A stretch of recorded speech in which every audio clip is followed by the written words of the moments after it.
Hello friends, I'm CS Shantanu Bete, your coach, and I have been teaching law subjects for last 20 years.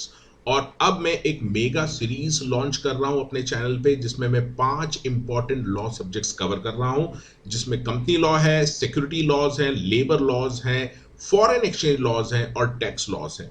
मुझे उम्मीद है कि ये सारे लेक्चर जो मैं डेली बेसिस पे अपलोड कर रहा हूं ये आपके लिए काफी बेनिफिशियल रहेंगे और आपको काफी कुछ सीखने को मिलेगा। If you like these videos, then don't forget to press like button and also share these videos with as many people as you can. And also consider subscribing this channel. If you face any problem in these videos, then please post your queries in the comment section या फिर आप मुझे WhatsApp भी कर सकते हैं।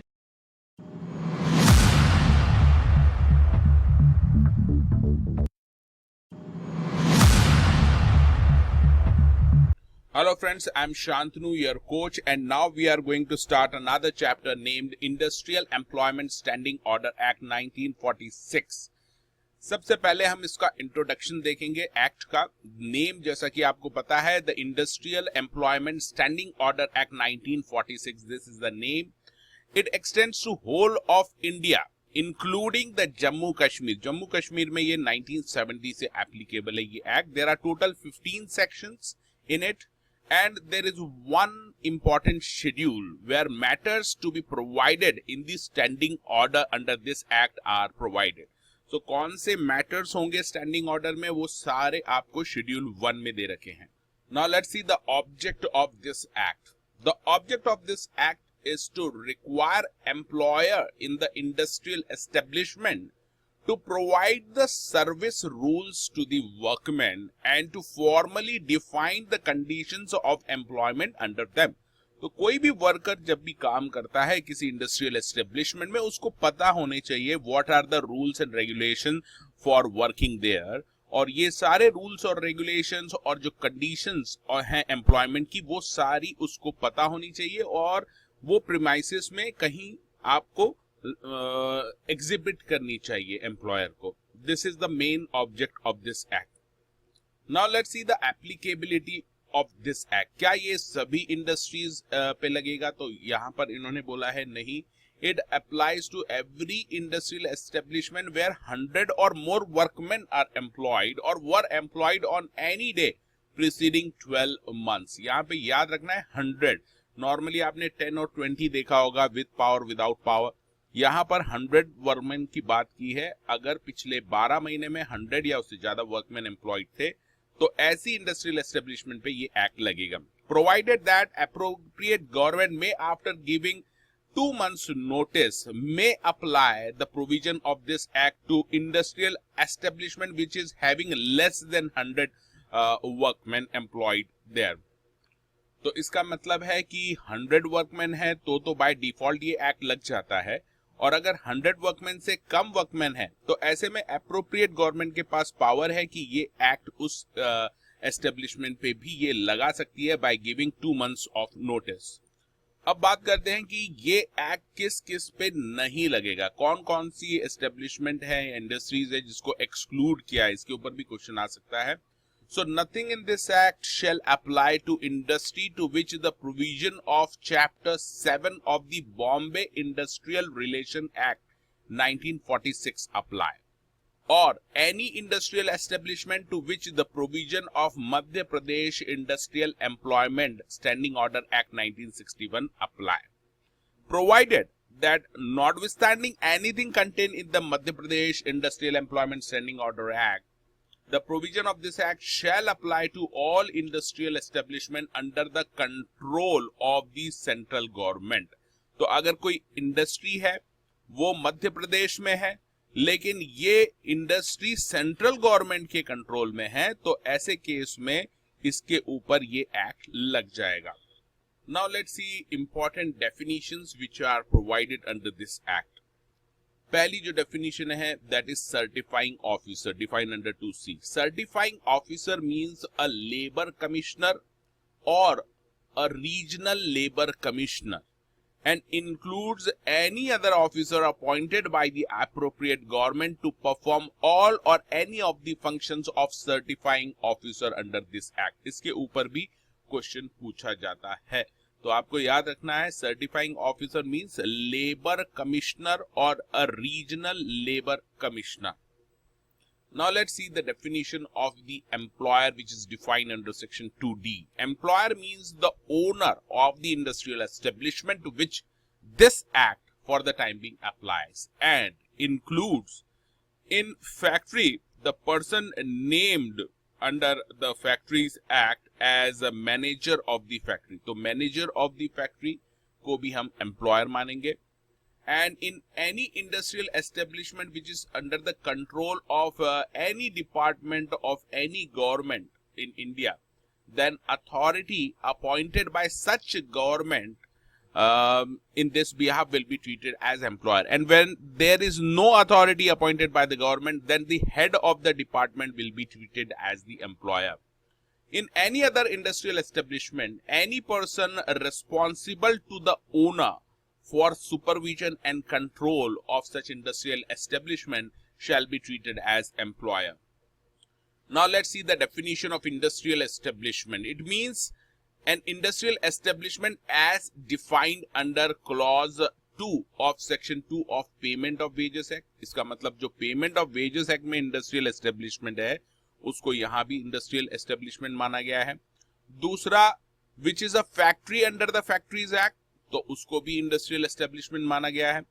इसके बाद third is the railway as defined under Indian railway act is also an industrial establishment, and the establishment of a person who for the purpose of fulfilling a contract with the owner of industrial establishment employs the workman will also be treated as the industrial establishment. Now let's see the definition of standing order given under 2G. It means rules relating to matters which are set out in the schedule.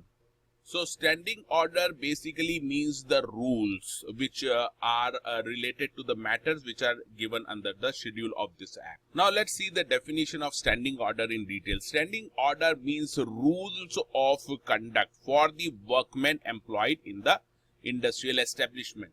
The standing order must specify following things like classification of workmen like temporary, casual, या फिर skilled, unskilled. Second, manner of intimating the working hours, shift change, transfer, etc. to workmen. Third, it should talk about the holidays, attendance and late coming rules, leave rules, termination of employment, suspension, dismissal, etc. for misconduct, retirement age of the workmen, means of redressal of workmen against unfair treatment, any other matter as may be prescribed. Now let's see the provision relating to approval of standing order. Every employer has to prepare the standing order covering the matter which are given in the schedule of this act. 5 copies of standing order shall be sent to certifying officer, that means a labor commissioner, for its approval.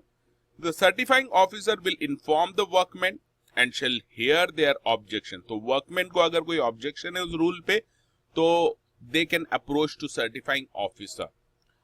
After that, he will certify the standing order for industrial establishment. Until the standing orders are certified, the model standing order prepared by the government shall automatically will apply on that industrial establishment. Now further it says that the standing orders should be displayed in English as well as in local language on a special notice board at or near the entrance of the establishment. Once the standing orders are specified, they will supersede any term condition of employment contained in the employment letter. तो employment का जो contract है employer और workman का, उसको भी उसके भी ऊपर ये standing order को माना जाएगा. So if there is any contradiction between standing order and the employment contract, then standing order will prevail. Now let's see the provisions related to disciplinary action. The most important use of standing order is in case of a disciplinary action. A workman can be punished only if the act committed by him is defined as misconduct under the standing order.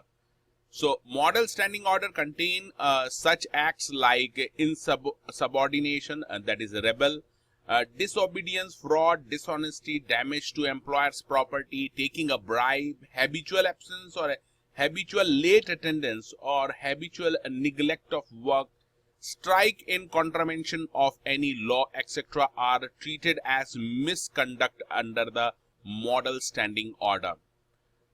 The certified standing order may cover other acts as misconduct as well if it is approved by the certifying officer. So whatever we have seen above, these will be treated as misconduct, but the employer may add more misconduct in this list of misconduct if it is approved by the certifying officer. Now there are important provisions related to subsistence allowance. इसके ऊपर भी question आ सकता है.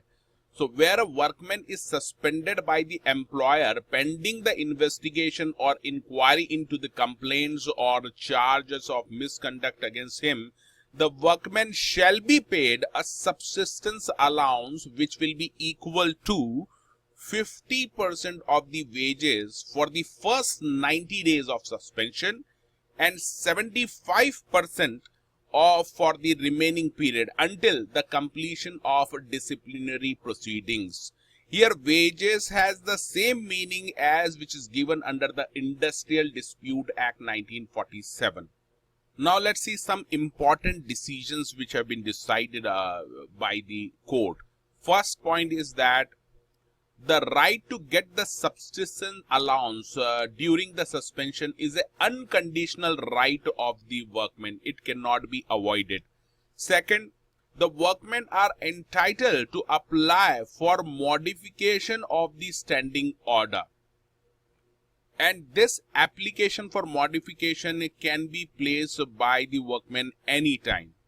Further, in one case law, it was held that where there are two categories of workmen which are working in an establishment like daily rated and monthly rated, but the certifying orders are in respect of only daily rated workmen, then the model standing orders can be applied to monthly rated workmen. Second case, in case where there is no certified standing order which are applicable to establishment, then the prescribed model standing order shall deem to be adopted and will be applicable for such establishment. Another case law, it was held that the certified standing order are a part of the statutory and not contractual term and condition of service, and will be binding on both employer as well as on the employee or workman of the establishment.